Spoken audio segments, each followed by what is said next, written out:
that we do our screening, do our checks, and if there is anything, pick it up early, and so it can be dealt with.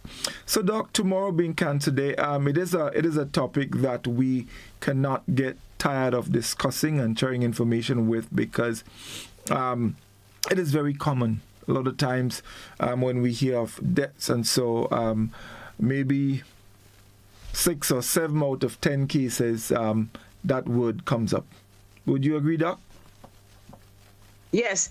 Well, we think about the severity of cancer in relation to the amount of death and how much people survive. Mm-hmm. Up to now, cancer still claims the lives of at least 10% of the people who pass away in Grenada every year, and that's even a little more than disease of the heart and blood vessels, hypertension, strokes, and stuff. Considering there are ways to prevent, considering there are ways to diagnose early, because stage 1, stage 2 cancers generally we can control. And considering, even though access is not universal for us, but there is care, sophisticated care available in the world. I'm not saying so in Grenada. I'm just saying, yes, there is sophisticated care. Mm-hmm. And so I think, at the end of the day, I don't want us to consider cancer as death, as you say, as a death sentence.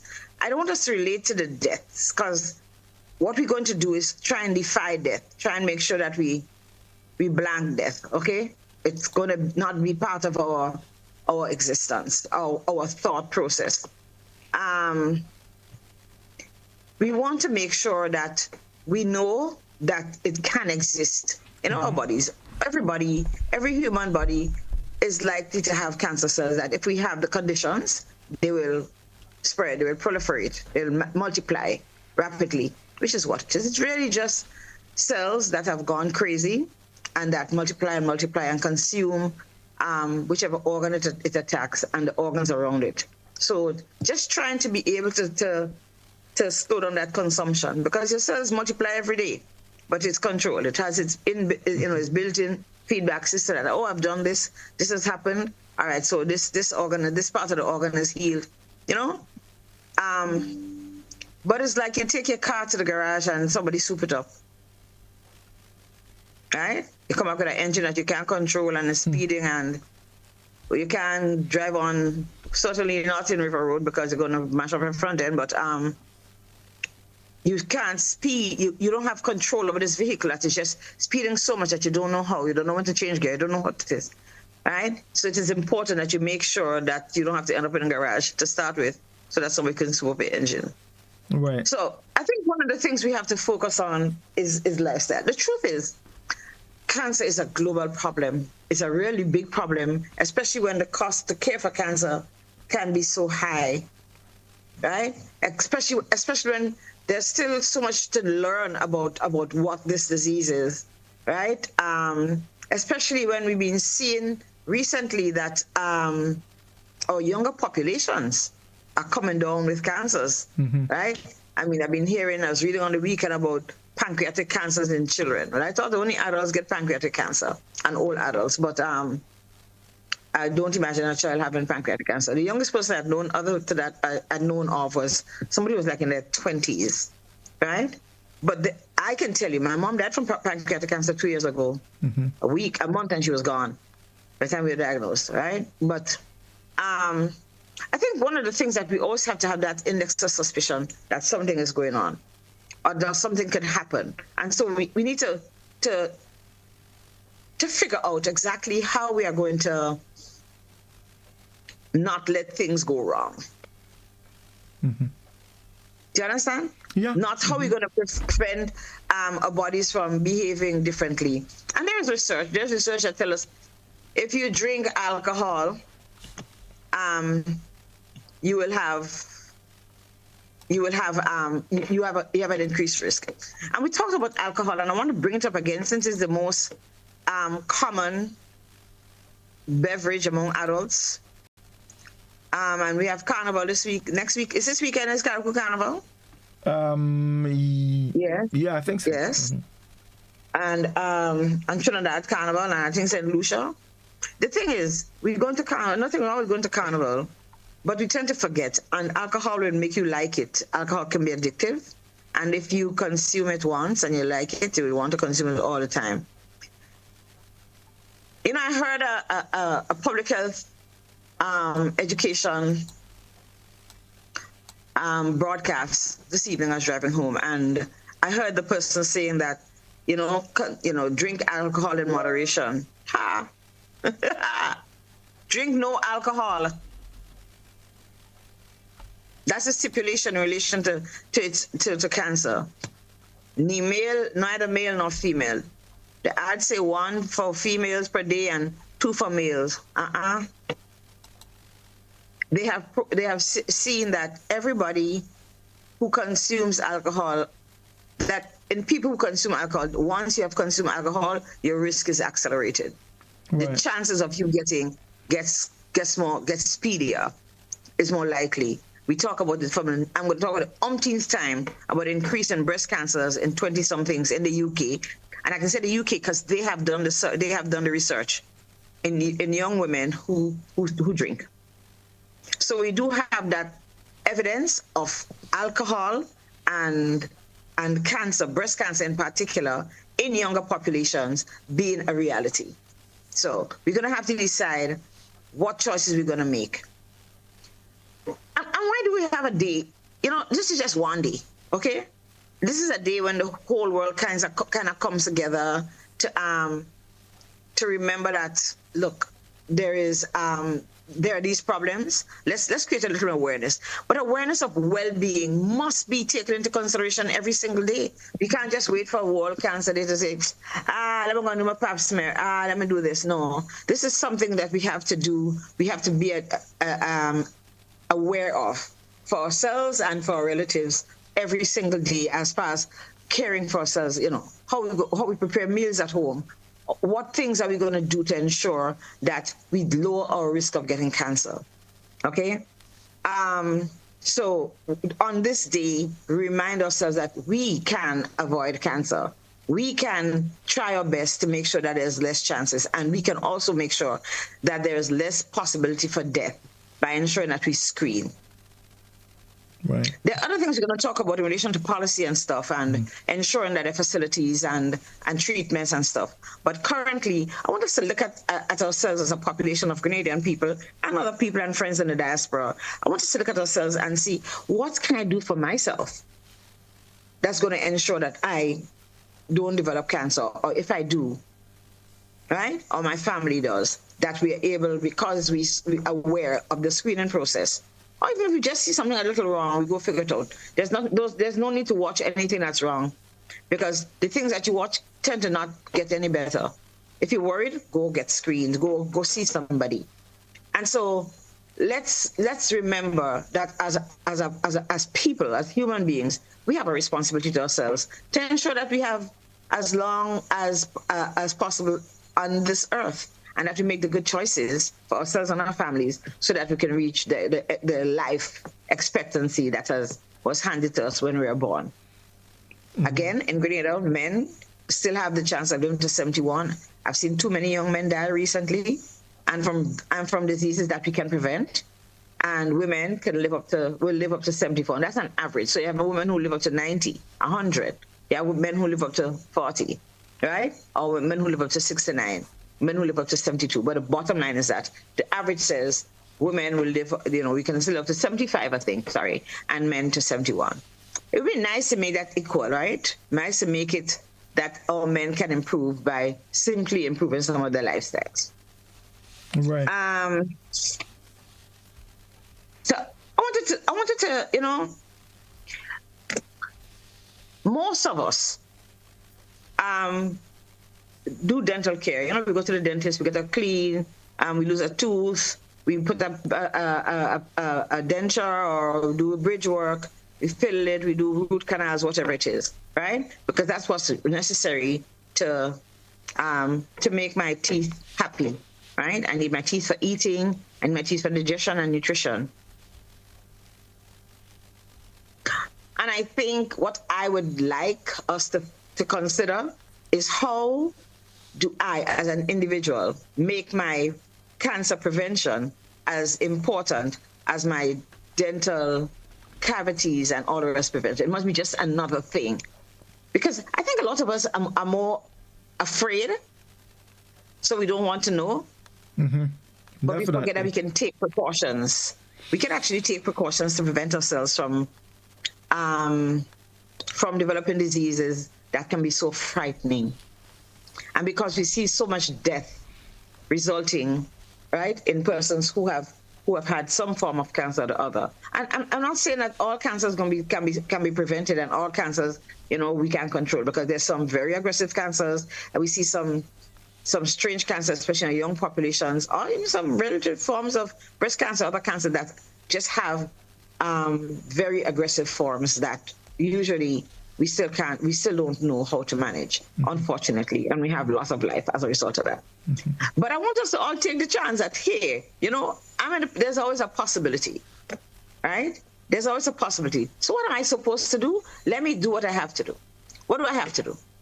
I think families have to focus on nutrition. I think we are, and as long as food security is a problem, and we don't stick to as natural foods as possible, least processed, possibly processed foods that don't have toxins like Roundup and malathion. Malathion is Roundup. Those herbicides and whatever, insecticides and stuff.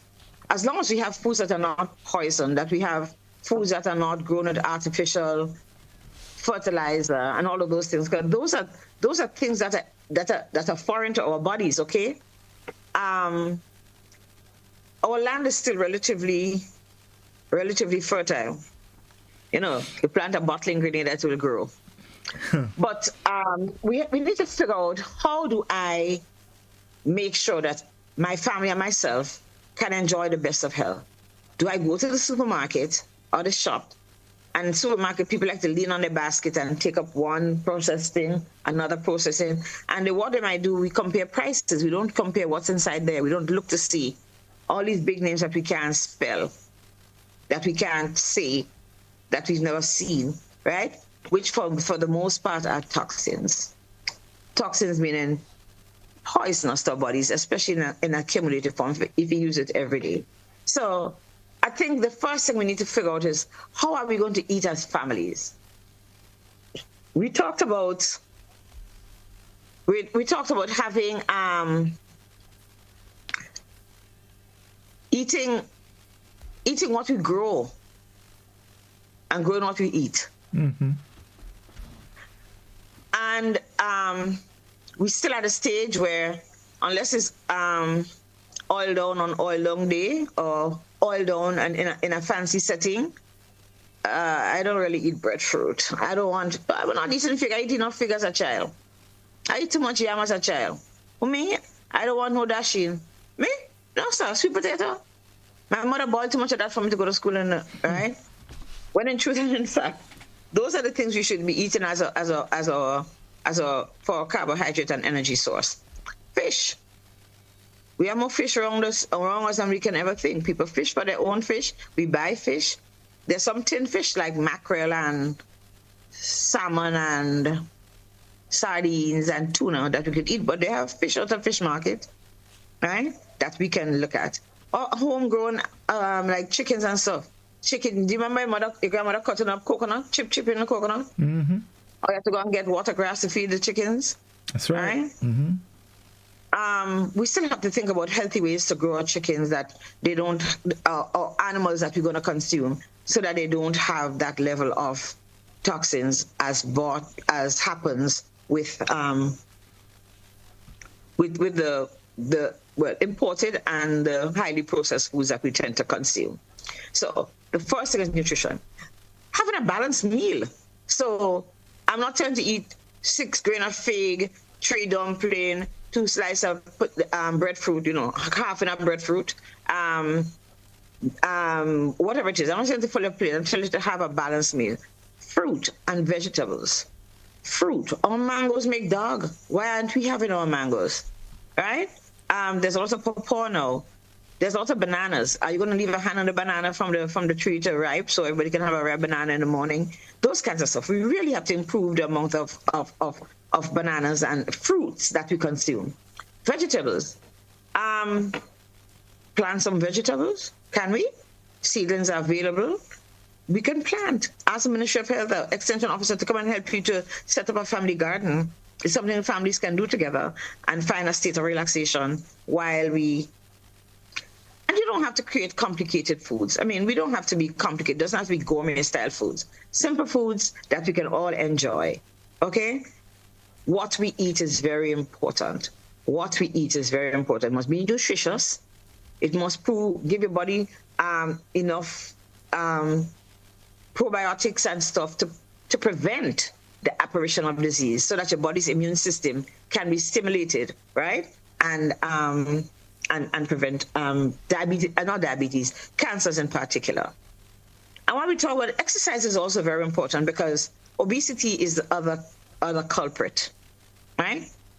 And again, that comes from what we eat or what we don't eat. So we stop at a fast food place and buy our children chicken nuggets and fries in the morning. And then they get these fries that come from wherever, that grow with Roundup and whatever other toxins they have in the soil for them to grow quickly. And then we use these oils that are toxic, that we ask not to use, the cheap oils, the seed oils that we ask constantly not to use, right? Because they break down into toxic substances and they can make us sick. So, but at the same time, we have to exercise. You have to keep our bodies going. Your immune system is very, the more we do research on cancer, the more we see the importance of immunology, the study of our immune system and how our immune system attacks these foreign cells, these cells that come and want to create havoc in our bodies and takes care of them. There are a lot of drugs that are being developed now that works through the immune system to ensure that we can cure cancer, right? Although only 20% of the people will come, it's kind of expensive still, but that's 20% more than zero, okay? 20% of the people who get immunological drugs survive their cancer. That is going to improve as we have more research and more access, because that's the other thing. Who has access to the drugs? Would I have access to the drug? Maybe I would, because I probably call my cousin in the States who's a physician, right? But there are too many of us who would not have access to those drugs. So we need to do what we can do now by ensuring that we keep our ideal body weight. So obesity, the fact that your body is over 35% of what is expected to be for your height as adults, and for your height and gender and age if you're a child. And there are charts that tell us what our body weight is, what our body mass index, which is what tells us whether you're obese or not, right? So if you're over 35%, you're obese. So exercise. And I'm not asking anybody to exercise like if you're Muhammad Ali and trying to fight the next world championship. I'm just saying, get active, 10, 15 minutes. They claim walking 10 minutes after you have a meal, just get up and go in for a walk, can help us to avoid the way that we have, all of us, me included, all right? Plus, our nutrition in relation to that, and I want to bring in the issue of sugar-sweetened beverages, which we've been fighting for the last 2 years, right? Consumed not only by us, and which we cussed about last week, because we're talking about the challenges with what we offer our children when they go out there, right? What's wrong with drinking water? If you start drinking water, you will drink nothing else. If you drink only water, everything else tastes bad, right? Why don't we give our children more water instead of giving them 2 sodas for the day, right? The amount of sugar that's in there makes them put on a lot of weight. And, of course, obesity is the next big risk factor, obesity and alcohol. Are we going to avoid it? Maybe we should. Right? It also means that all the snacks that we give our children, and we consume a lot of snacks. We always nibbling on some snacky food that has a lot of flour in particular, has a lot of fat, right? Has a lot of things like, I don't know how to say it. I was looking at an article last week where they spoke of, that dark cookie with the white in the middle that everybody likes, and not calling names, right? And that the thing the cream in the middle actually has no butter or milk. It's just processed foods, petroleum derivatives that we make and put like a color in, and it is nice enough. I mean, it is attractive. Eat it once, you want it twice, right? And the other biscuits, we buy other cookies from that are manufactured in the Caribbean, right? And yeah, while we support Caribbean economy and buying what from our neighbors and stuff, we don't need to buy from our neighbors that which is not good for us. We don't need to buy from our neighbors the things that are going to do us harm. So parents have to start to focus on, what do I give my child for a snack to school? A fruit, a sandwich with some lettuce in there and some tomato, something that's substantial. We spoke again also last week of school nutrition, school lunch in particular, that big important meal being provided for our children at school, that is balanced and that's good for them, that has nutrients that they deserve and nutrients that is required for them by our nutrient profile, our national nutrient profile, the things that they should be eating in order to stay healthy, not to get fat, not develop diseases, blah, blah, blah. So we should encourage, and I want to encourage parents that when the school nutrition program comes to your children's school, please encourage your children to partake in it.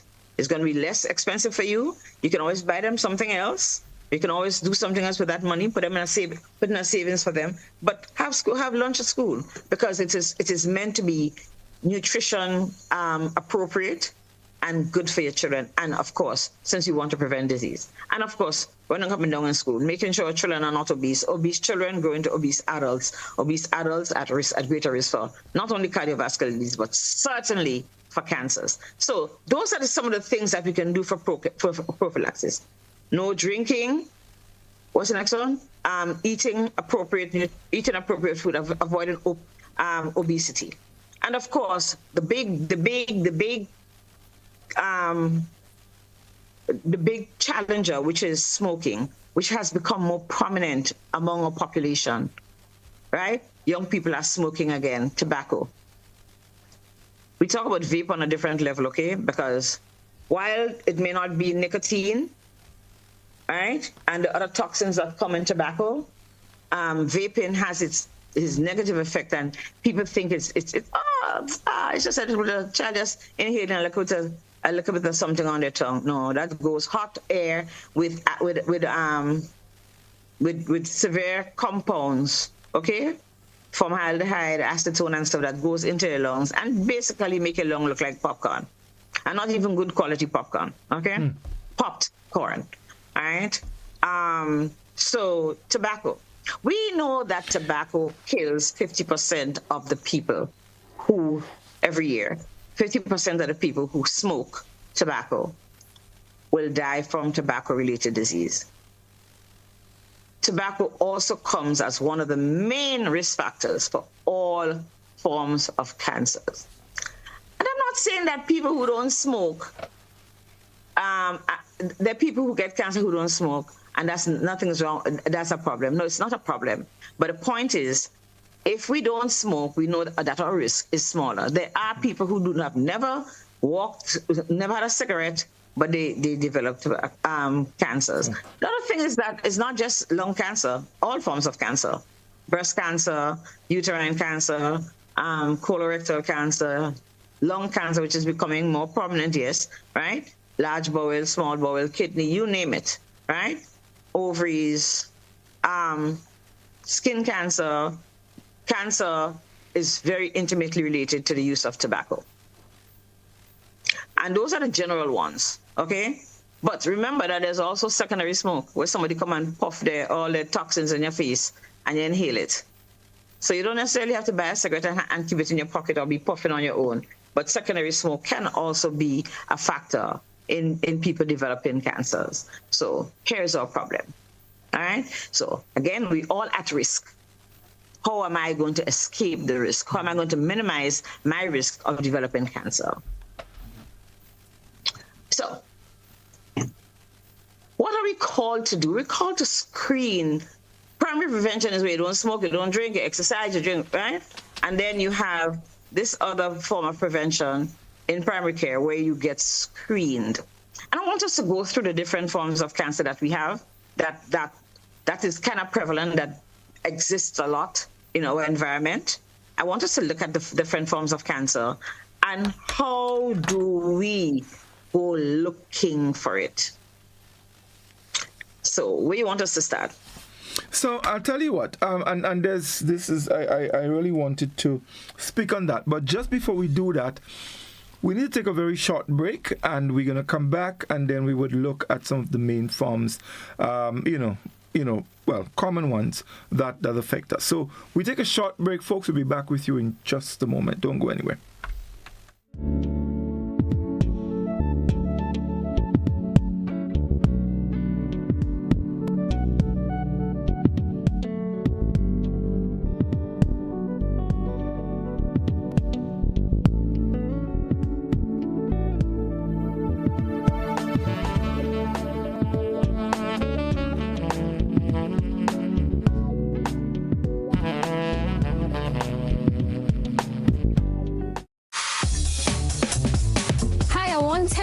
On Playway, $20 backup on Pick 3, and cash for each, please. Okay, are you adding multi-X to your bet? Yes, multi-X, all of them. Smart.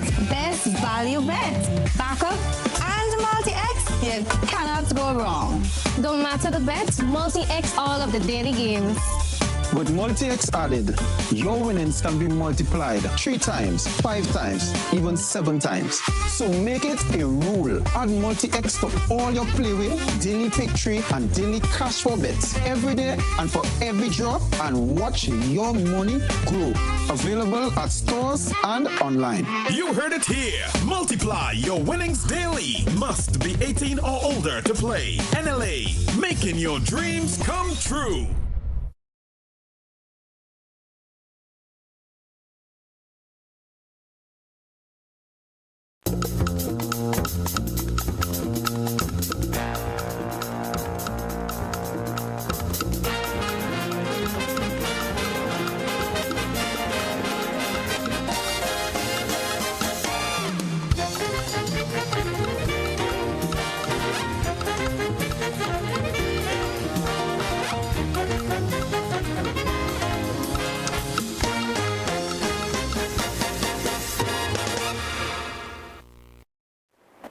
Hello and welcome to the live Super 6 draw presentation for this evening, Tuesday, the 3rd of February, 2026.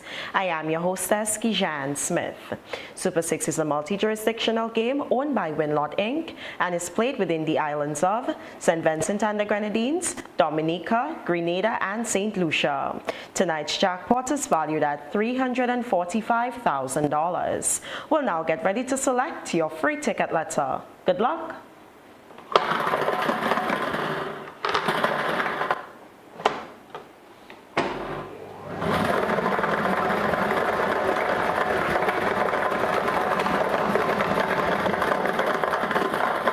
Your free ticket letter is I. Please stay tuned. We'll be right back with tonight's winning numbers.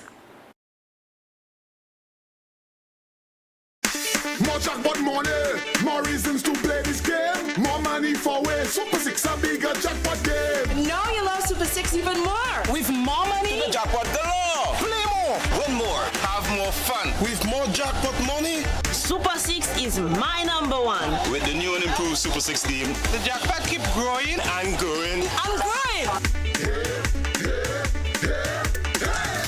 More jackpot money, more reasons to play this game. More money for way. Super 6 a bigger jackpot game. Super 6, bigger jackpots, more chances to win. Great news about Super 6. You can play Super 6 combo bets to increase your chances at winning the Super 6 jackpot. Here's how.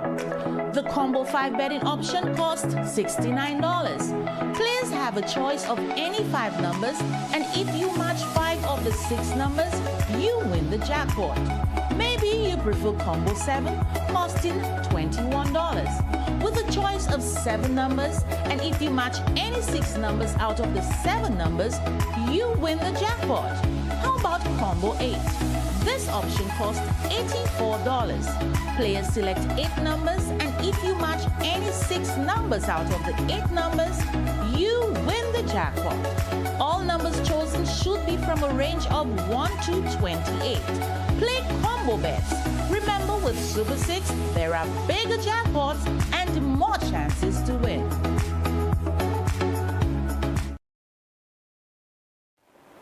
Welcome back. Get ready for your Super 6 winning numbers. Good luck. The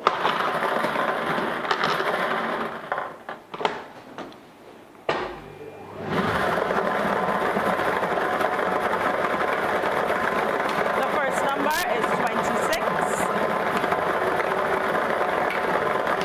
The second number is 5. The third number is 4. The fourth number is 28.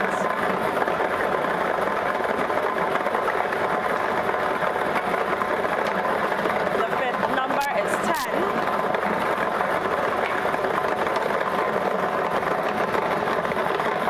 And the final number is 1. To recap, your Super 6 winning numbers are 26, 5, 4, 28, 10, and 1. Your free ticket letter is I. Tonight's winning numbers were drawn under the supervision of an auditor from BSA Consulting. Please contact your relevant Central Lottery office for further information on the payment of prizes. Thank you all for playing, and remember, with Super 6, there are bigger jackpots and more chances to win. Our next Super 6 draw takes place on Friday, the 6th of February 2026. Until then, have yourself a wonderful evening.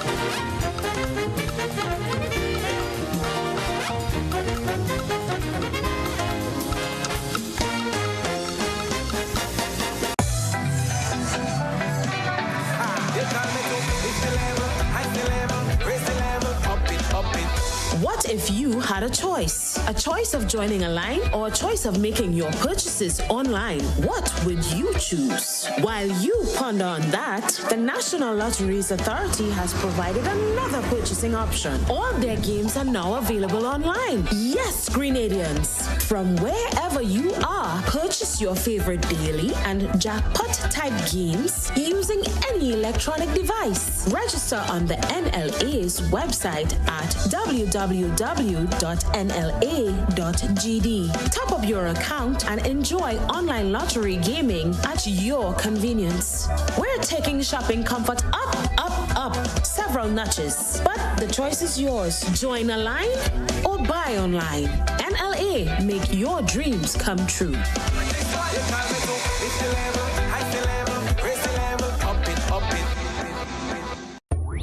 The countdown is on for the most exciting relay showdown in the nation. The IMA National Relay Meet, carted for Saturday, February 21st, 2026, 3 p.m. at the Kirani James Athletic Stadium. Come witness speed, relentless competition, and heart-pounding relays that will keep you at the edge of your seats from start to finish. The island's fastest teams will battle for glory, but who will rise to the top and claim the prizes? You have to be there to see live. Admission finish line $50, main stand $30, secondary stand $20, and bleachers $15. Children 12 and under pay $15 for main and secondary stands and bleachers. Get your tickets. Feel the speed. The IMA National Relay Meet 2026, the ultimate relay experience.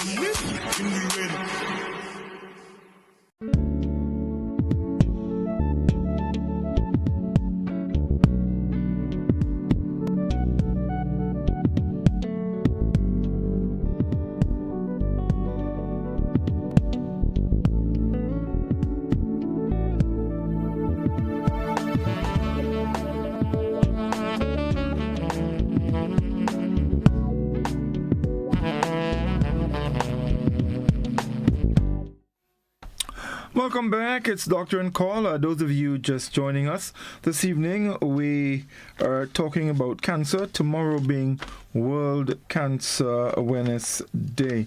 So the discussion tonight is based on that. Doc, before we move to some of the common types and how we deal with them, I wanted to ask, so we mentioned earlier some of the things that can actually increase the risk of us having cancer. Alcohol was high on the list, obesity, and of course nutrition, smoking, and all of that. And the question usually come up, and I think you did mention it. So there are those who probably, they drink rum, breakfast, lunch, and dinner, as we say, and they live forever, so to speak. And while there are those who, you try to live your best lives, you eat properly, you exercise, you avoid the things that would increase the risk, and lo and behold, one day you feel a little unwell, you visit the doctor, and you're told that, cancer is present, So that's one thing. And the other thing, as it relates to alcohol, and we know when we consume alcohol, of course, we get drunk, we do all kind of funny things. But why is alcohol such a risk factor as it relates to cancer? So I know which one you want to go with first. You mean about if I drink a lot of rum? one of the things people who consume a lot of alcohol actually do not eat, because alcohol provides energy and all the other things you need, like the micronutrients, the vitamins, and the minerals, and the other things that you require for the protein. Alcohol don't have no protein, okay, unless you eat a piece of saltfish with it. But generally, if you're consuming alcohol, like you've seen men who just sit and drink all day, they don't get hungry because their glucose needs, the energy needs are met. Mm-hmm. However, there is a lack of all other nutrients. So your body's whole nutritional system becomes very, very compromised. Okay? It becomes very compromised. And that's the main reason why you find that people who consume alcohol will have challenges. And because they don't die, some people don't have cancer. Remember, we're at risk. There's a likelihood. But there's also a likelihood that you will not. Right. In spite of the fact that drinker, right? Some of us would jump in a river, dive in a river every day and never break our neck. Despite water being 3 foot deep. This doesn't happen. You're just a lucky one. Mm-hmm. And then somebody walk and they slip and they fall on the same stone and break their neck. Right. Okay? So, but the truth is, we know that these men, the population that consumes a lot of alcohol have other diseases like, osteoporosis, cirrhosis of the liver, and maybe because they also experience premature death, a lot of them, and other diseases. And the fact that they just don't go to the hospital, we probably don't find the cancers that also exist, that coexist in these bodies that are so poor, in such a poor state of nutrition. Mm-hmm. Mm-hmm. Mm-hmm. Right. Okay. Yeah. Mm-hmm. Okay. Great. So, but there are some common ones, common types of cancer that we hear about very often. Of course, in women, breast cancer, very common. Men, prostate. Then, of course, we hear a lot about colon cancer. We hear about, lung cancer. And you mentioned pancreatic earlier on, and there are some different types, that we encounter, we hear about. But I think in Grenada, probably the breast cancer in women and prostate in men are the ones that are probably high. And cervix. And cervix. Cervical, yeah. That are at the top of the list. But one of the things we also hear is that when the cancers, for example, attack the soft tissue organs like the pancreas and liver and spleen and things like that, they are harder to deal with. Let's talk a little bit about that and how we can avoid that. Because if it is more difficult to deal with, then it is in our best interest to try as much as possible in every way we can to prevent it from happening. Yeah, I think it's because of how these organs are very vascularized, and so by the cancer will spread through the blood vessels, right, to other parts of that organ and to adjoining organs, and of course get into the lymph nodes, which are supposed to be our defense, right? But they'll get in there, attack the lymph nodes, block them up, all the rest of it. Or the lymph nodes also get big because they're trying to defend, trying to work and take care of this thing. It just can't happen. So let's look at one by one, okay? Let's look at one by one, because I want people to understand that we can take control of each form of cancer on its own. So because you mentioned breast first, breast cancer is the leading cause of cancer death in women in Grenada and for a lot of the world. Mm-hmm. In countries where women smoke a lot, it might be lung cancer, okay? And also the other things that will cause death, like I said, access to care, the time you turn up for the time you turn up for diagnosis and all the rest of it. Right. So breast cancer. Who does breast cancer affect? Mostly women. Mm-hmm. Do men get affected? Yes, they do. All right. Often it's because of the women produce a certain kind of hormone. Men also produce hormone, just produces in much less quantity than women do. Okay, estrogens are what affect the females. What puts you at risk for breast cancer? First of all, the fact that you're a girl, right? That you're female. Usually ages 45 to 55. But we've seen a lot of younger women in recent times have breast cancers, 20-something-year-olds who develop breast cancer and really die very quickly, okay, unfortunately. Because you have such a low index of suspicion. You don't expect a 27-year-old to come with a breast lump that is to have a malignancy, because that's not how the epidemiology, how the research shows it, right? But it's changing because, like we say, we've been seeing a lot of cancers earlier. So if you're a female, if you're between the ages of 45 and 55, but take that down a little and take it out a little, right? Because we live in a little longer, so we're out there. If you have not had children, not been pregnant, not had children, if you had children later in life, if you had a period later in life, if your period ended later, okay? If you smoke, if you drink, if you've used, well, there's a little bit of a debunking of the use of hormonal therapies. And I think is when we really overdo it. If we know what we're doing, it should be a little better. But use of hormonal therapies. And of course, if you have a family history meaning like first degree family, your mother, her sisters, your father's sisters, right? His mother, your cousins, and that kind of stuff. If you have family that close, right? And of course, sometimes it can be genetically linked and sometimes it's not genetically linked. But if you have family, you start looking for the gene. And the test we can do to figure out, do I carry the gene or not? Again, you may carry the gene and don't have no cancer. Right. You may carry the gene and don't have any cancer. So that's one thing to consider. But go looking. Learn to examine your breast and look for something that seems strange. Usually you find a single little lump that is hard, very hard, that pulls everything, that makes dimpling on your skin, right? You might have some secretions come out of your breast or not. The breast might look a little bigger than the other one. It might a little more lopsided than the other one. You know, there are some signs, but there may not be any signs. You may not feel anything. You may not see anything. And that's why it's so important to get screened. Screen. Yeah. Of course, obesity again comes as a factor that can cause that can lead us to develop breast cancer.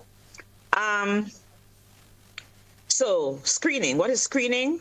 Self-breast examination, yes, but certainly having somebody do a clinical examination, somebody who is versed, like a nurse who has learned, or a doctor. And by all means, get a breast ultrasound or a mammogram, right? And there are blood tests that we can do. Usual screening, CBC, but there are what we call cancer markers, CA15-3, etc. Okay? That your doctor will indicate. There's nothing wrong if you know you have a family history. And like I said, if you have a family history, you probably can get genetic testing to figure out whether you have a risk or not. But keep looking, right? And it becomes just a part of routine, because if you diagnose your cancer at stage 1 and 2, you're likely to survive. Well, the 5-year survival is almost guaranteed. And when that 5 years, we look at what the next 5 years will look at when that 5 years are up. Okay? Right. You know, before we go on, you know, cancer is not about just the person who's a sufferer. Cancer it can affect all of us, and that is why awareness is so important. You know, it affects all of us, even the people who are not at risk. I'm sorry, I had my notes. Even the people who are not at risk, right? Because if my friend or I develop, I want my friends to be around, my spouse, my children, okay? And my pain and suffering may not just be mine. So the pain and suffering of the person who has a disease as cancer that we all fear so much becomes something for whatever they consider a community, whether it's just their family, them and their spouses. It affects your workplace. It affects your capacity to earn. Long hospitalization, especially the later diagnoses, right? There's so many things. Okay, we have to look at what the person's needs are. Do they just need social and emotional needs, or do they just need, or we just need to focus on getting the chemotherapy or getting a doctor who can do the best surgeon, right? Because almost invariably, when you have a cancer, you need a surgical intervention to remove whatever that lump is. Okay, that thing that's growing there, all right? So we have to think about it's very personal, but yet it takes into consideration the people around us. Because the person with cancer would have, you know, they suffer the pain and the grief and the time for healing, the need to be resilient, and all the rest of it, all the things that are called. And that's why it's so important to have support from your community, because it's not necessarily easy to go through. Because after you've been diagnosed, after you've had surgery, after you've had your therapy, whether it's chemotherapy or radiotherapy, after you've gone through your recuperation, you may be able to incorporate, you may not be able to reincorporate into the workplace, into regular life. You still need to live. You still need to go to see a doctor. You still need to, or you may go into hospice. We still need to be there and be supporting a person, because it's not something anybody can do on their own. Okay? And that is why the awareness comes around all of that, not just me, my potential, not just me and preventing my potential, but also making sure that it's about everybody, because everybody's experience is unique. Everybody's experience is unique.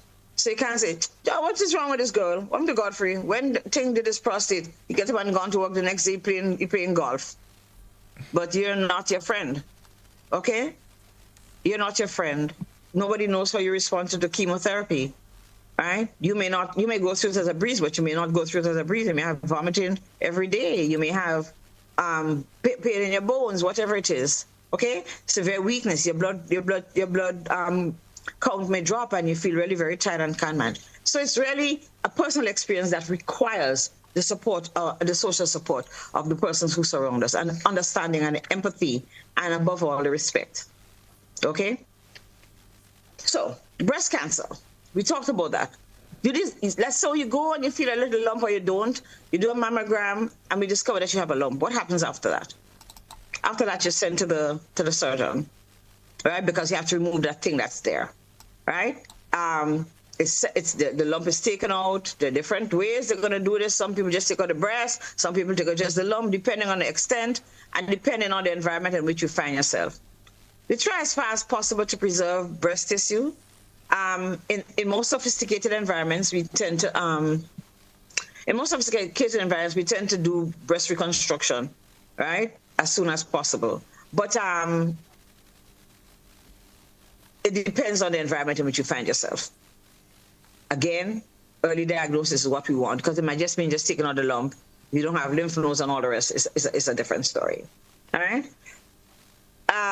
You may have to have chemotherapy, physiotherapy, other emotional therapy, which some of us tend not to have access to. We do need the psychological care. All right? We do need some support from somebody who's trained to provide psychological therapy. I'm sorry. Right? To provide psychological therapy for us. So we talk about when it comes to policy and possibility and existing, what needs to exist in our population for our patients to survive, okay? To be able to deal with cancer as individuals. So that's breast. And then there's always aesthetics and how your partner accepts you. You may lose a breast and you're accepting your own body and your body image, right?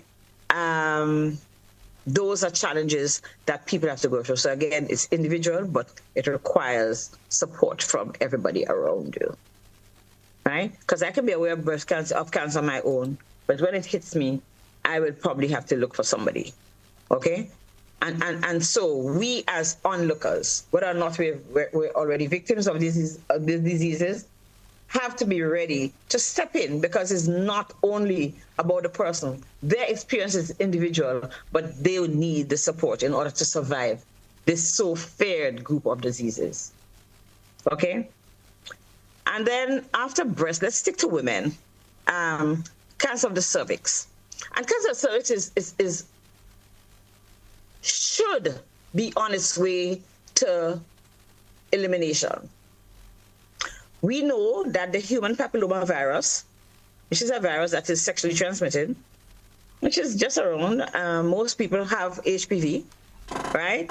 Because it's not something you really look out for yet. HPV, human papilloma virus, is that which is going to lead us to having cervical cancer, or cancer of the neck of the womb, okay?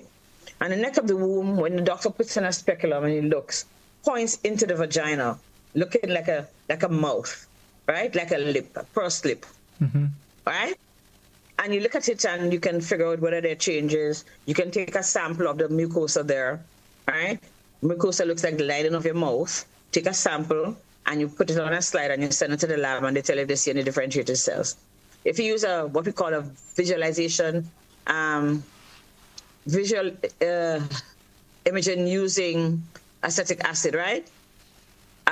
You put some ordinary vinegar, white vinegar, on it, and you don't even put vinegar on chicken, right? What happens? Yeah, right? You can see the tissue that's broken, right? So if the tissue is broken, look to see exactly where, because there is a zone that if it's broken there is highly indicative of cervical cancer, of cancer, or at least inflammation. Right? So it's increasing. So if you had a VIA done, and we have been doing VIAs, I don't know if they still do a lot in the community, you get an early suspicion because you see exactly where it is, if it's on the line or not, right? That line that we know what to look for, right? You know the person is at great risk of having cervical cancer. So you do a pap smear. And we should do that routinely. Once you've initiated sexual intercourse, you should start doing pap smears very early. Because what happens, you don't go from having a good cervix to having a cancerous cervix in a week or a year. But to see if there's any inflammation, any breakdown of the tissue, which can be treated. If there are any suspicious cells that indicate that, we might be differentiating here, which can also be treated. And sometimes you might have to excise, cut out the part of the cervix that is highly inflamed and looks like it's disintegrating into a cancerous state. And that can be removed, and that is healing. Right. But long before that, we have HPV vaccines. And a lot of people have not been letting their girls take HPV vaccines. HPV vaccines prevent your girls from getting infected, just as how measles vaccine prevents your kids from getting measles. And your daughter will get grown up and get married, or she'll have intercourse at some stage of her life, right, with a partner who probably has HPV, right, and she would get infected. These days, when we do pap smears, you can actually take a sample of the secretions in the vaginal area and look for the human papillomavirus. Okay. Okay? All right? So if you do that and a woman doesn't have HPV, you can say, look, Miss Jane, you don't have HPV in your vagina, okay? Here's my advice. You let your partner check. Stick to one partner, or you do abstinence. That's an option, okay? Or you wear condoms. If you don't have any HPV in the vaginal area, that can affect the cervix, then you probably can come back in 2 to 3 years for your follow-up test. Okay? Mm-hmm. However, if you're going to have to be followed up every year for a pap smear once you have HPV. Okay? That's how it goes. So while we're not doing HPV testing for everybody, it is important that women get their pap smears done every year. Because, like I said, if you have a change in your cervix, or we see what we call a CIN1 or so, we can refer you to the gynecologist who can excise the tissue, cut it off, all right, and you're fine. All right? But I want to encourage mothers to make sure that the girls 9 to 11 receive the HPV vaccines. Okay, it is important because the people in Australia and New Zealand have already had significant decrease in their cervical cancer because they've had a very robust vaccination program. You can also vaccinate your boys because it can also mean they can also get cancers of the penis, cancer of the rectum, cancer of the throat, etc. All right, because of the HPV, the human papillomavirus. Right? So, what we're saying basically is that cancer of the cervix is preventable if we're vaccinated. What we're saying is that if you do your pap smears, once you initiate sexual intercourse, you're at risk for getting HPV, which can cause cancer of the cervix. And what we're saying is that if you screen early, you will see those changes and you can be treated. But it is necessary. Who gets cancer of the cervix? Women who initiate sexual intercourse early and who have multiple partners. That carries stuff on its own. So if I see a young woman who has a sexually transmitted disease, I will say, ooh, let me look for other things and inclusive do a pap smear.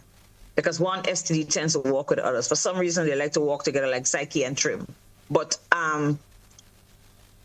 women who initiate sexual intercourse very early, and we have kids who have intercourse, unfortunately, right, with partners who don't know that they need to protect them, who shouldn't be having sex with children anyway, but we're not going to talk about that because that is a global conversation. Women who have had multiple partners who have a lot of children, people who have had a lot of kids, especially with different partners, women again who smoke, blah, blah, blah, okay? At greater risk. And of course, if you have HPV, your risk increases. Right? But like I said, if you're doing a pap smear every year, and I want to remind people, go get your pap smear. Where can you get a pap smear? You can go to your health center. Some primary care physicians, a GP does it. Some gynecologists, some people go to the gynecologist for it, right? But your health center certainly will have your pap smear. Or you can go to Grenada Planned Parenthood Association. Right? You get back your pap smear results in almost no time, 2 weeks, and you have it safe. All right? If you wish to have an HPV testing done, just tell the nurse. It may not be done at the primary care, but certainly in the private sector, you probably can have an HPV test done, okay? And figure out what your status is. Right. Lovely.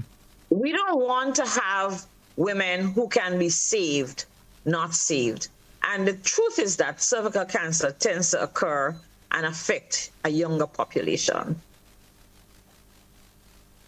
Okay? And then what you find, you have young mothers in their early 30s with little children who can come with very advanced cervical cancer because they have a pap smear from the devil was a boy, and they have,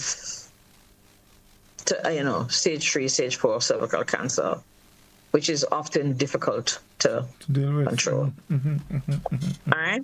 So that's cervix, right? That's females. Right. Exclusive to females' breast. And of course the men. Men, please still look at your breast. You see a little lump in your breast? A little lump in a male's breast is not normal. Right. Okay? It may not be cancer, but it's not normal. So go, let them look, let them do an ultrasound. If you're not sure, they can always do a biopsy. A biopsy is where you take a little piece of the tissue and you put it on a slide, and the specialist look at it and say, oh, these cells are good, or these cells are not good. These cells have X, Y, or Z. Okay? Right. Prostate cancer. Yeah. Before we jump there, just maybe one that we can both male and female that we've heard about, and the colon cancer, colorectal cancer. Yeah. Which is cancer of the large bowel and the lower part of the large bowel, right? Right. So you have the transverse colon, descending colon, and then you have it goes down into anus, right? Rectum, anus. So descending colon, rectum, and the anus, right? Again, we see a lot of it. I remember, this is donkey years ago when I was in medical school. You saw colorectal cancer in old white men over 60. Okay. Granted, that's the kind of demographics I work in, but that is what the medical book said. Older white men over 60. I have seen more than a few young black men and women with cancer of the large bowel. And we still ask that you screen at 50 because the risk is higher. Right. Maybe, I don't know, when we do proper research, and remind me to talk about the cancer register, right, to them, because I'm going to forget. Maybe when we start to collect our own data, we'll be able to see what the behavior is like, right? And what our age group for our own population, that is the age group when the incidence of having a cancer, especially like since you're talking about colorectal, appears. When do we see what is the age group in Grenada? But you have to have Grenadian data. Okay? You have to have Grenadian information in order to make that decision. So, colorectal cancer is a cancer that occurs in the large bowel, like I said, the rectum, and just above the anus, because you can have perianal cancer as well, right? There's a lot of speculation or a lot of suggestion related to diet. And it's the kind of diet that we are consuming these days. Lots of fat, low fiber, so we eat snacks, highly processed foods. We're not using fruit and vegetables that have fibers. We eat a lot of fried foods. And again, those oils that decompose into God knows what, right? A lot of high-fat diets we see having a lot of showing up as people who develop large bowel cancer. Generally, there are other people who may not have done any of that who may have large bowel cancer, but we do see that. And like I said, I've seen it in a younger population in both genders, but I think our males a little more. What will happen, what you may see, and unfortunately you may see before you suspect or before you decide to screen, you might have a change in bowel habits. So normally you go to the bathroom once a day and you have nicely formed stools and you go to the toilet. If you eat too much bread last week, you might get a little constipated. But what you see is that your stools can pass, or they start to get if you're eating soft foods that can make easy stools, they start looking finger thin, call it pencil thin, right? Because you have this hollow but then you have this thing that is growing and closing up the space. So the stool now, right? You find you have constipation, the force to get your stool out. You never get it all out, so you always have problems with your bowel, right? Being very disorganized. And you have these narrow stools that come out like a pencil, and you feel, God, I went to the bathroom, but I need to pass them. My stool is so thin. You may not see blood, okay? You may or may not see blood. You may or may not see phlegm, like coal on the stools. But once you start having change in bowel habits, there are other things that will make you have change in bowel habits. But you should, right? And you should go to your doctor. What do? Some people do lab tests, do a X-ray. There's special X-rays you can do, but you can also do a colonoscopy where colon scope, okay? Colonoscopy, where the doctor uses a little tube with a light at the end. You have to do a certain kind of clean out, like you get some medications to take, like cousin to Epsom salts, and you get a proper washout, some Dulcolass, some of that medication, and you get a good washout, and then the doctor puts the tube with the light in there, and he looks and see what the surface of the colon looks like. Okay. And so almost in real time, he can tell you what he thinks is there. Some people have polyps, and a polyp is like an outgrow, and like like how you have a little finger. Yeah. Yes. Right. A polyp would be like a little growth like that, hanging in on the inside of the wall of the large bowel. All right. Some of them will hang, but some will be flat, like when you have a mold that stick on your face or wherever you're, right? A little flat. Generally, the doctors will remove them and send them for testing to see what they are. People who have polyps are going to need to have colonoscopy, follow-ups a little more, right? Usually they tend to take them all out, right? But they will go to the lab for testing to see if they're cancerous or not. Most times they're not, but still, if you see polyps, you think of it as a precancerous lesion. Now, your doctor does a colonoscopy. Does he see it? Of course. If he sees anything that he suspects, he sends it to the lab. The lab will say XYZ. Or if he sees tissue that looks like it's swollen and overgrown, he will take a piece and send it to the lab. And then you will have, if it's positive, in other words, if they see that they report cancer cells, because the pathologist will now look at that, right? And report back to the doctor, who will send you to the surgeon. Some people go to the surgeon first anyway, right? As their general, having pain in my belly, what's going on here? You may not have pain, all right, if you have a large bowel cancer. If it's advanced, you can have weight loss, a lot of, those tumors eat a lot of blood. They take a lot of your blood. So you have anemia, weakness, and other things. And you may have spread to other organs, which can create a lot of challenges in how the other organs nearby function. It is important that we all do a colonoscopy by 50. If you've had family with large bowel cancer, I would suggest that you have it earlier than that. And it's available right here. Okay? Ask a doctor to send to get a colonoscopy. They do some at the hospital, or they used to do some at the hospital. They probably still do. And then there are private physicians here who do colonoscopies. So I would advise people, if you have a concern, if you see a change in your bowel habits, do. Certainly if you see blood in there, you need to go see the doctor. All right? Especially if you see bright red blood. Right. Lovely. Okay? You need to go see the doctor. Right. What goes on after that depends on what they find. You would definitely need to have surgery. Some people have to have a colostomy bag on the side. Depends on the extent and other things, which is sometimes reduced after a while. They put it back inside and you can go to the bathroom normally. But sometimes if you have a lot of tissue to remove, you do have to keep the place open a little.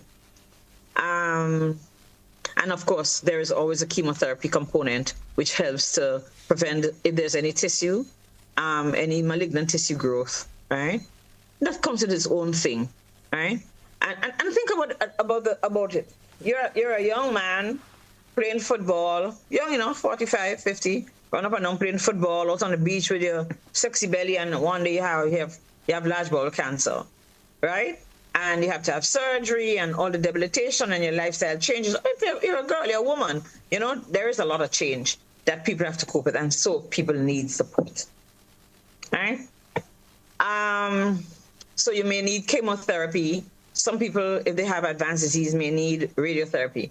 The thing is that we don't have radiotherapy here, right? And sometimes you can get specialized chemotherapy if you live in environments where they have specialized therapy. Here we we have ballpark. They have some chemotherapeutic products that work for any kind, but some of them don't work as well, and you might have to, the doctor might want to change. In the US, what they might do is genetic testing exactly what is happening there and match it with a therapeutic agent, which is usually one of the immunotherapy treatments. Okay, so that's large bowel, right? Which has become, we can affect men and women, huh? Yes. All right, affect both men and women. So it is important that if we again teach our children to eat properly, to eat high fiber foods, right? Not just sweet stuff, not just the things they want.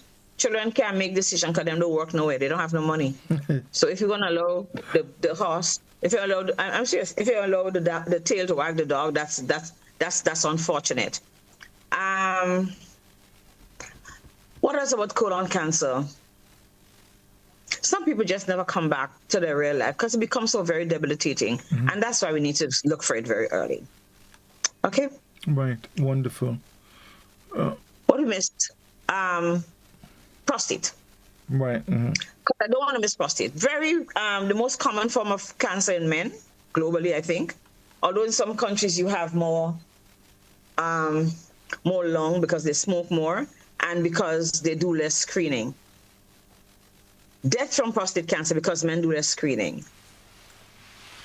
I find that when I do prostate examination on my male patients, they go like, oh, that's it? Huh.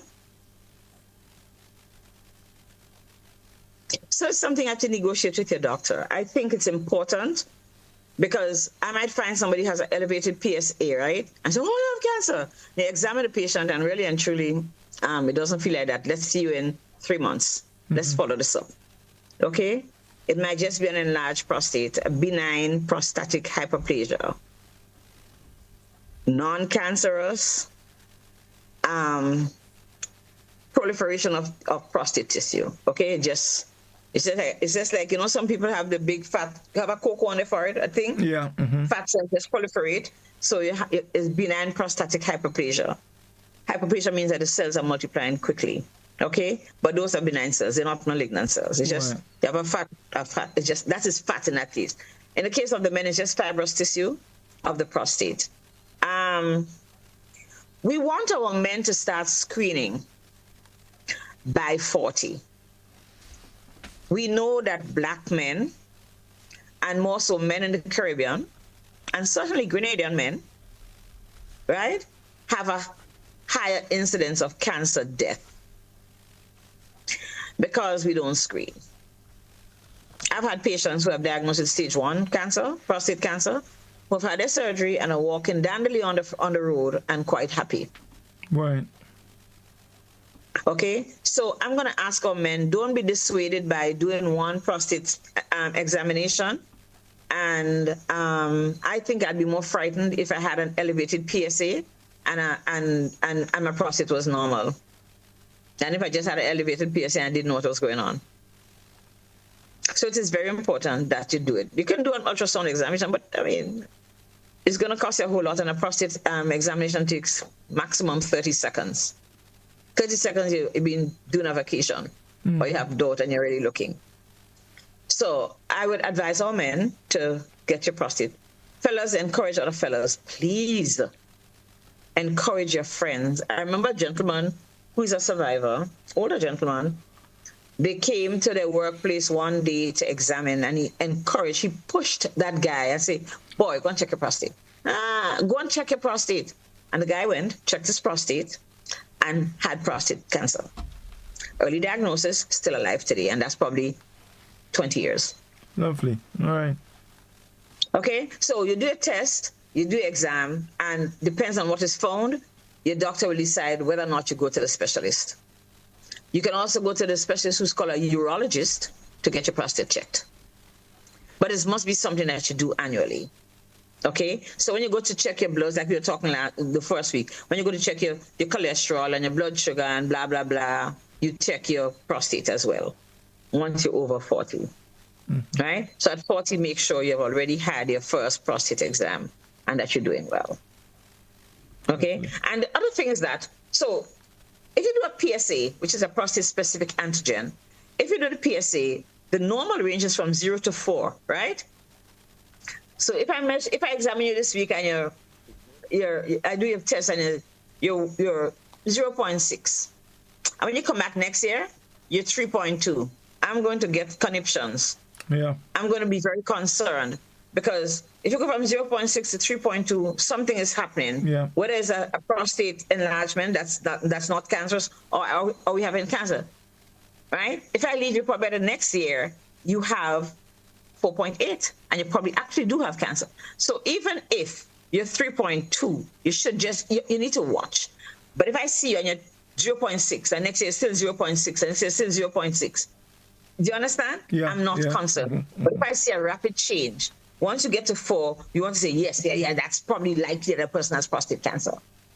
But like I said, examination as well makes a difference. You have to decide whether you're going to let your doctor examine you and feel what it feels like, and you guys discuss that and decide where you go from there. Prostate cancer invariably requires, some are inoperable, but most times when you're early, requires a biopsy, right? And a biopsy is really taking tissue. So they put a probe and they do 9 cuts of the prostate glands, right? And they put that they send that to the lab. The doctor examines, right? The pathologist looks at it and see there's any cancerous cells and where the cancerous cells are. You might have one cut, you might have all 9 cuts have prostate. So the more cuts have cancerous tissue, is the more advanced your process is. And you get advanced from there. Your doctor you do ultrasound, CAT scans to see where it is, and that will determine what the surgical procedures are. And there's some men who opt for medication, some men opt for removal of the testicles, which is one form, because the hormones of the testicles tend to potentiate the growth of the cancer. So that's one of the things you want to do. Don't wait until you have pain in your back. Don't wait until you can't breathe.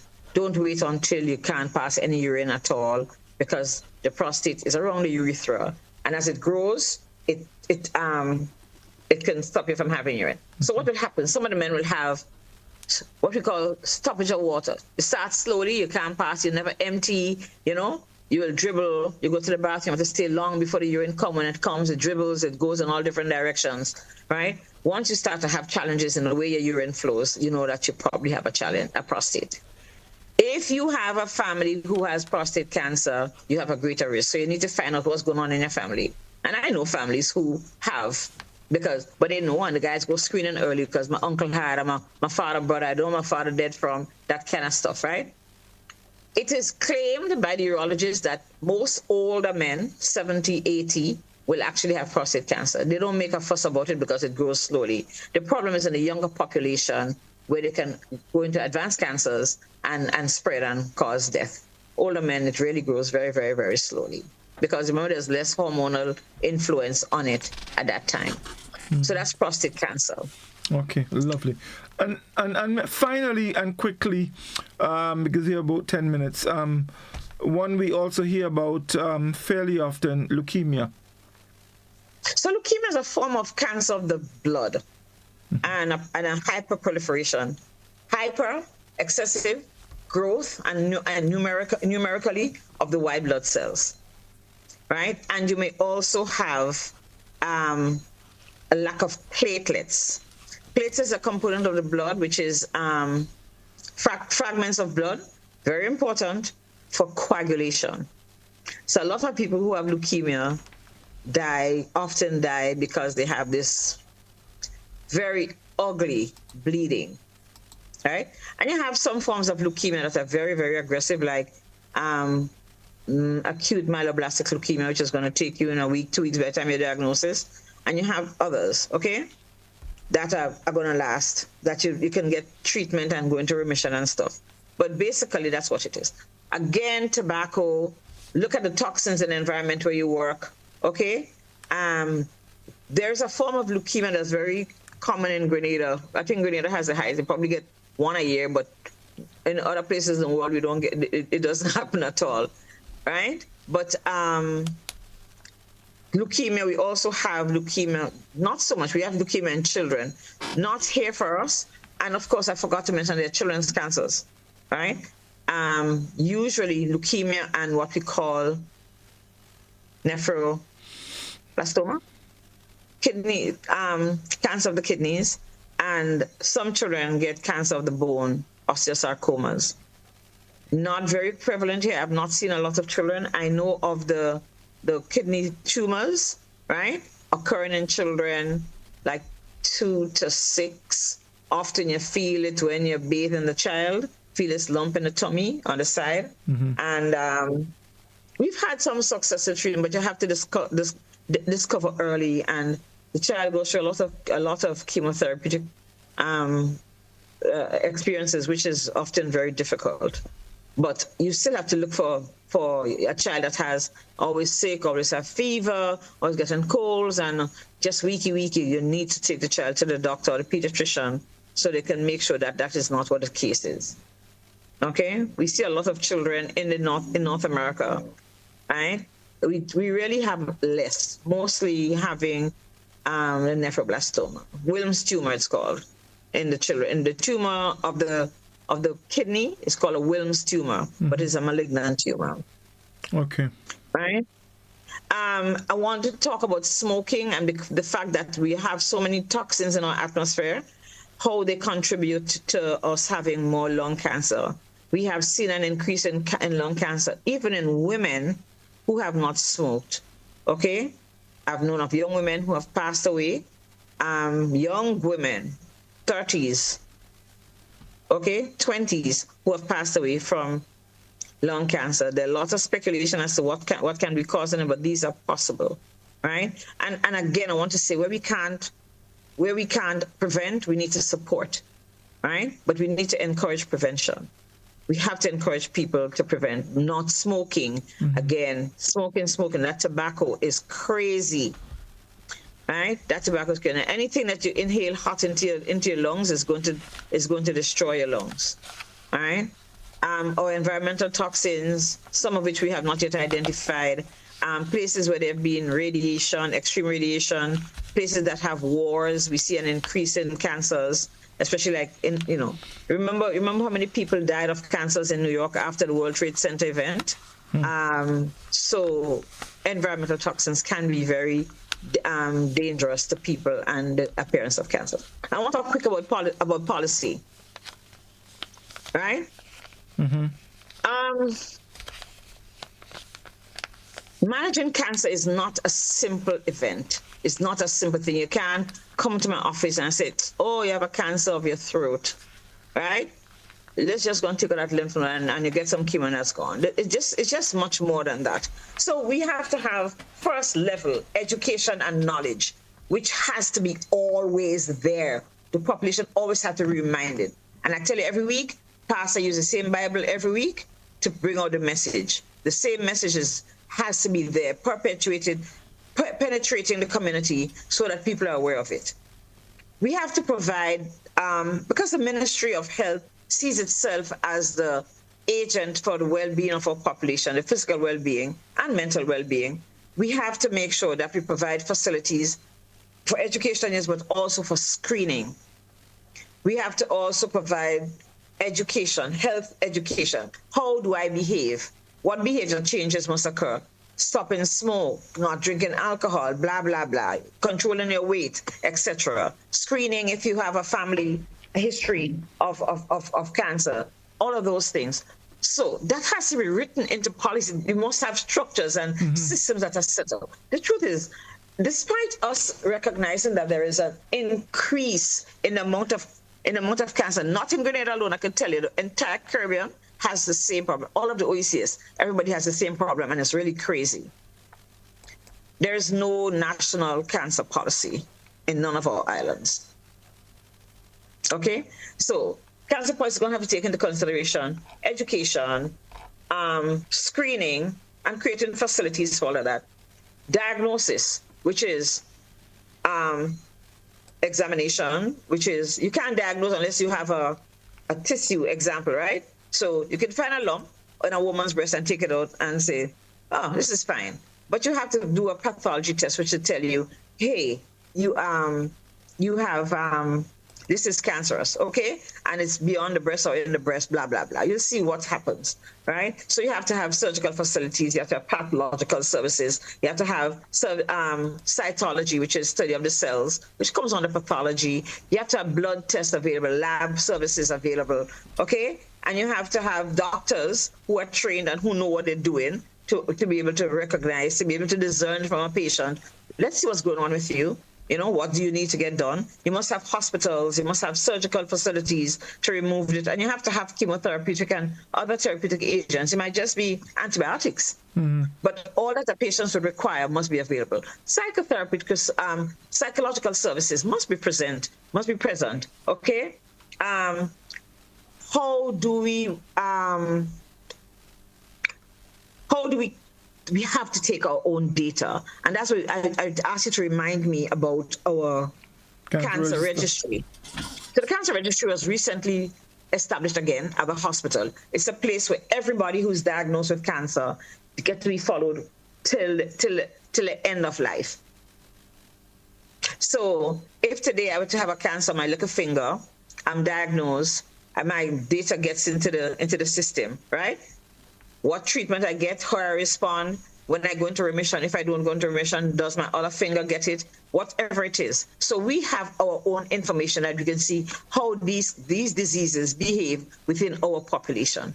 What does that do? That actually gives us an opportunity to understand better how the situation appear. So for example, if I lived in Woy Woy, right? And all the women in Woy Woy were coming in with breast cancer or cervical cancer, or whatever, some form of cancer, let's say large bowel cancer.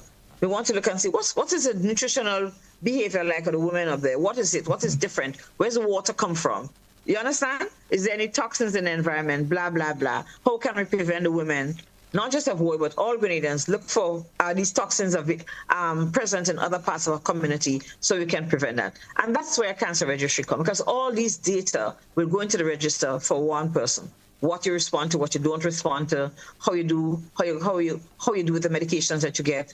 Have you gone back to work? If you have a relapse, when it happens, how you transition. It's very important because it gives us an idea as to how Grenadian citizens, right, respond, how they transition through cancer as a disease, as opposed to we can compare it to the people in Antigua who also have their own cancer registry.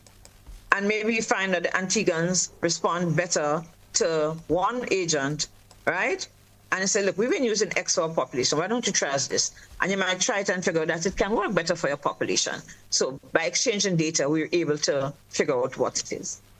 But it's World Cancer Day, and there's a lot more we can talk about cancer. And I want everybody to be aware. Keep it in mind. Just keep it in mind. And I want you tonight, if you don't think of anything else, this sounds like an altar call. But if you don't think of anything else, I want you to think where you are in your own life. And if you're responsible for your family, where everybody is, and what is required to prevent, what is required to screen, and what is required if I have a diagnosis, and how I transition through that. Okay? If you're having challenges, talk to your nurse, talk to your doctor. But tonight, I want everybody to take stock. What is my life like? What is that cough? Why am I bleeding after I've reached my menopause in the case of women who have uterine cancer? Okay? Why is X or Y happening? If you have a challenge, go check it now. And go check it all the time. If it doesn't have to be just tomorrow, World Cancer Day. I just want you to be aware all the time of how we're going to save ourselves. Okay? Yes. Hopefully in the next month and a half, we're going to be working on developing a cancer policy for the OECS region. So let's see how that goes. It's long overdue. Yes, indeed. Well, Doc, thank you so much. That's all the time we have. We thank you, all listeners and viewers, for staying with us. We trust that at least there is one thing that you can take away here from this evening.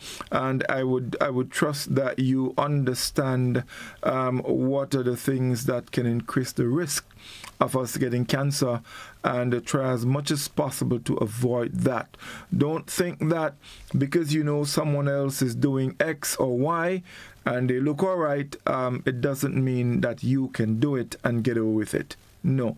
So let's do our best to, significantly reduce the risk of getting cancer so we can live a healthy and longer life. Thank you so very much. Don't forget. And happy independence, everybody. Yes, indeed.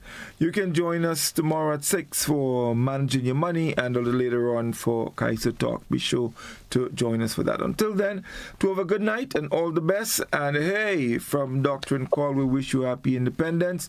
Yes, you can enjoy an oil down, but of course, please pay attention to what you are consuming. All right? Have a good night. All the best. Do take care.